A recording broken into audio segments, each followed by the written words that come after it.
Qu'est-ce que c'est? Je viens voir Monsieur Lambrosini, s'il vous plaît. Mon mari est mort il y a 2 ans. Je suis désolé, je ne savais pas. Vu la mouise dans laquelle on était, ça n'a pas fait la une des journaux. Je peux quand même entrer pour vous parler? Si vous avez du temps à perdre.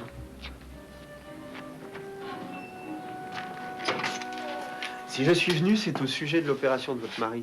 C'est l'hôpital qui vous envoie? Ces rats veulent me redonner des sous? Non, je suis responsable d'une association qui se bat pour réhabiliter un chirurgien qui a été condamné à tort. Si c'est du teuil, vous pouvez vous brosser. Faut qu'il paye celui-là. Non, il s'agit du docteur Mauroy. Quel rapport avec l'opération de mon mari? C'est justement ce que j'essaie de comprendre. Je peux m'asseoir?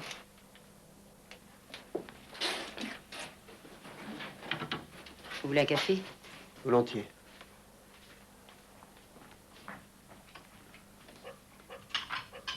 L'hôpital vous a donné de l'argent à l'époque? À l'instant, Madame Lambrosini, vous avez dit redonner des sous.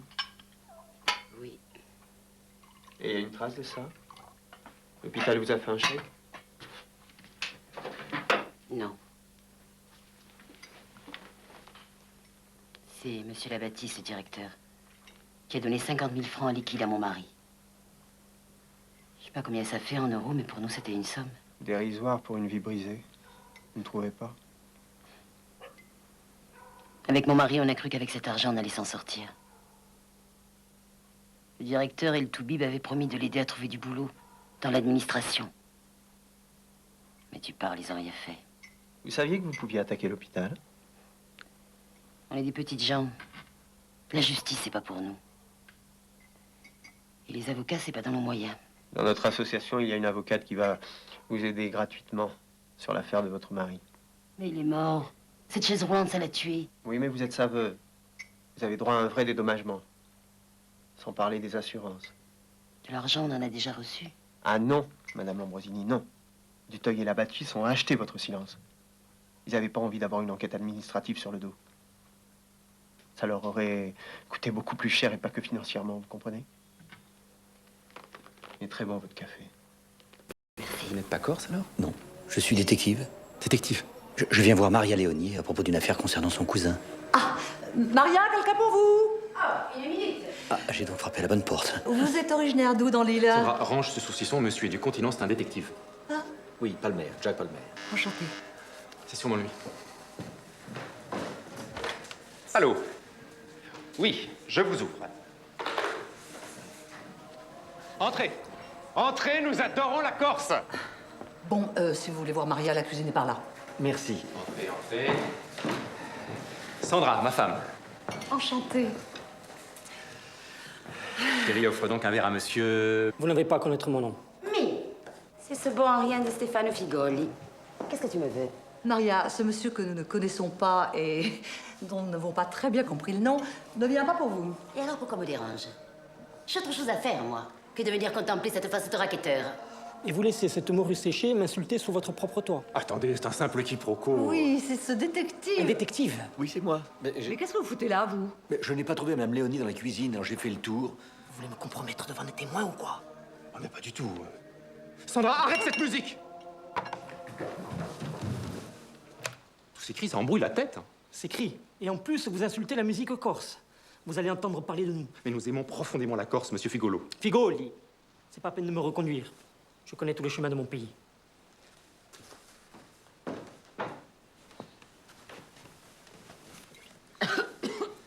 Ils vont nous faire sauter. Qu'il le fasse et qu'on en finisse. On achètera dans le Pas-de-Calais. Moi, je vous préviens, je vous suis pas, hein. Même les mouettes, elles se pendent là-bas. Et vous? Qu'est-ce que vous me voulez, vous? Moi, je cherche quelqu'un de votre famille, Ange Léonie. Depuis qu'il n'est pas venu à l'enterrement de l'arrière-grand-oncle d'un neveu du côté de la sœur de mon mari. Oui.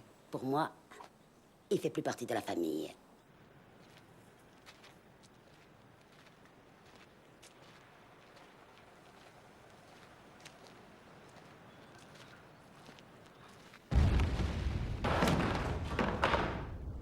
Ça y est, on la saute. Un meurtre, moi je dis prudence. Le soir, prudence. Je me barricade, je ferme tout. Et ce qu'on voit, ce qui se passe, on se méfie jamais assez. Regardez-le, celui-là. Ils sont toujours fourrés chez l'instituteur.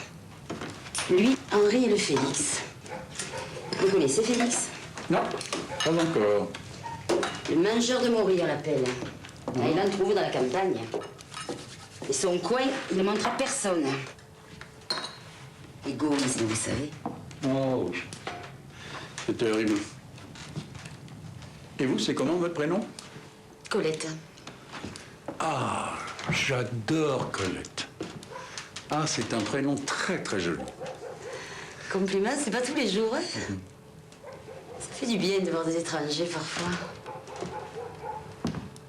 Émile, il a peur de sa femme. Il a décidé de ne pas se faire enterrer dans le même caveau. Ah, ben voilà.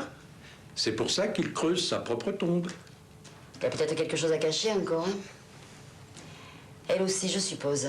Comme beaucoup de gens dans le village. Eh oui. Tout le monde a quelque chose à se reprocher. Croyez pas? C'est fort possible. Un coup de fusil, c'est vite arrivé. Hein. On ne se méfie jamais assez. Il y en a eu d'autres par ici. Ah bon? Des histoires de vengeance, vous croyez? De vengeance, d'adultère, de tout. Un panier de crabes. Moi, j'étais trop gamine. Et je sais que c'est allé loin. Et la famille Méliflore, vous connaissez? Je vous dis que j'étais trop jeune.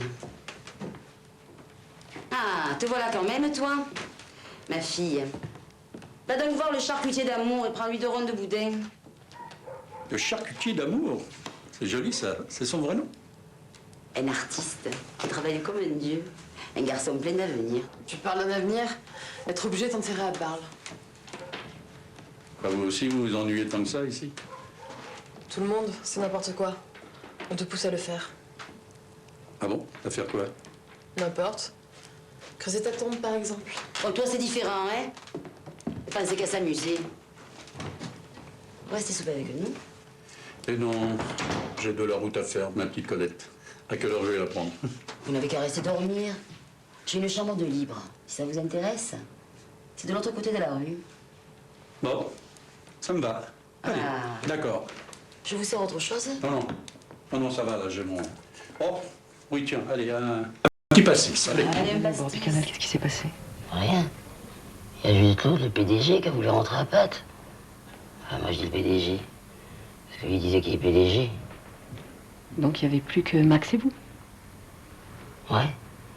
Sauf que Max, tout à coup, je l'ai plus vu. J'ai regardé tout autour. J'ai appelé, il répondait pas. Je comprenais pas. Je me suis dit dans ma tête que lui aussi, il a fait comme le PDG. Il est rentré à Pâtes. Si vous le voyez. Vous lui disiez que c'est salaud ce qu'il a fait. Me laisser toute seule. 2 hivers qu'on fait la manche ensemble. Je suis désolée Philippine, mais Max est décédé. Il s'est noyé, on l'a retrouvé dans le canal.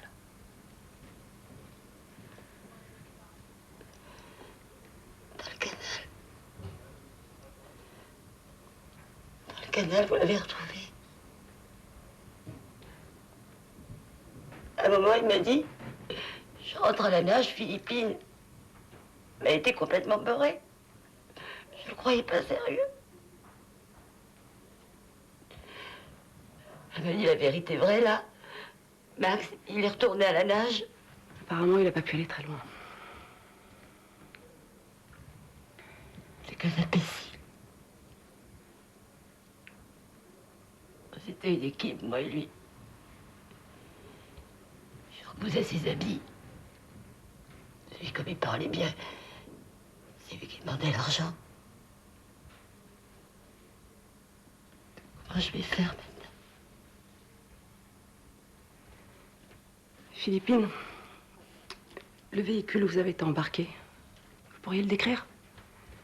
Ouais, c'était un machin qu'on loue, vous savez, à l'auto. À l'auto. Ben ouais, je sais lire quand même. T'appelles l'auto et tu vérifies s'il y a un des riverains à louer un fourgon. Quand ils vous ont enlevé devant le port, enfin, quand le fourgon est arrivé, vous étiez sur un banc? Ouais, c'était notre banc, à moi et à Max. De là, on voyait le bateau en bois. Oui, le voilier de Laura Bratsos. Non. Max disait toujours, c'est mon bateau. Un homme a passé une partie de la nuit sur le pont au clair de lune, vous l'avez peut-être remarqué. Vous racontez des salades? Il n'y avait personne, hein. Vous avez qu'à demander à Max. Je n'ai pas confié un bébé à un couple séparé. Mais Patrick et Chloé Bellagio reconnaissent avoir eu un petit passage à vide. Mais ils nient toute idée de séparation. Et je vous garantis que maintenant ils sont ensemble. Ah oui? Pourtant, selon votre informateur, Madame Bellagio entretient toujours une liaison avec ce... Une dénonciation anonyme. Et quand bien même, nous n'avons pas à juger de la sexualité des familles adoptantes. Mais nous sommes garants de la moralité des couples. Cette famille d'accueil, monsieur et madame Boisise, ils souhaitent vraiment adopter la petite Tina? Écoutez, nous travaillons avec eux depuis 20 ans. En temps normal, leur demande aurait été irrecevable, ils en sont conscients. Mais le couple Bellagio s'est comporté de façon inadmissible. Ils ont forcé leur porte, c'est ça? Mais pas du tout, ils avaient un droit de visite. Qui dépendait de Madame Boisise. Qu'elle leur avait accordé. Bon, je crois que j'ai suffisamment d'éléments. Je vous ferai part de ma décision demain. Mais Madame Vince, Demain.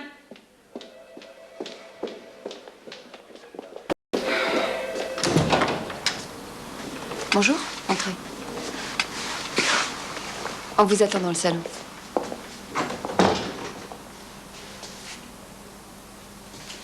Monsieur Bellagio, vous êtes entré par la porte aujourd'hui? Vous voyez, je ne reste pas toujours le cul vissé sur ma chaise. J'ai bien réfléchi. Ce sera sans doute difficile pour l'enfant, mais nous n'avons pas vraiment le choix. Est-ce que vous vous sentez prêt à l'accueillir chez vous?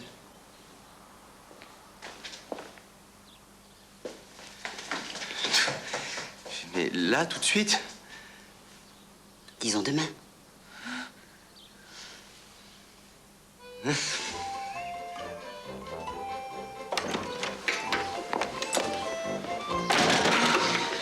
il nous faut des pyjamas, des couches, des bodys. Bonjour madame, excusez-moi de vous déranger. C'est bien ici qu'habite monsieur Leguet? C'est mon mari, qu'est-ce que vous lui voulez? Moi rien, je voulais juste prendre des nouvelles de sa maman. Sa mère, vous la connaissez, sa mère, vous? Bah oui, elle m'a proposé de faire son jardin. Eh bien, écoutez, là où elle est, son jardin, elle en a plus besoin. Et elle est où? On l'a enterré, monsieur, il y a 8 jours. Alors, vous voyez, le jardin, hein?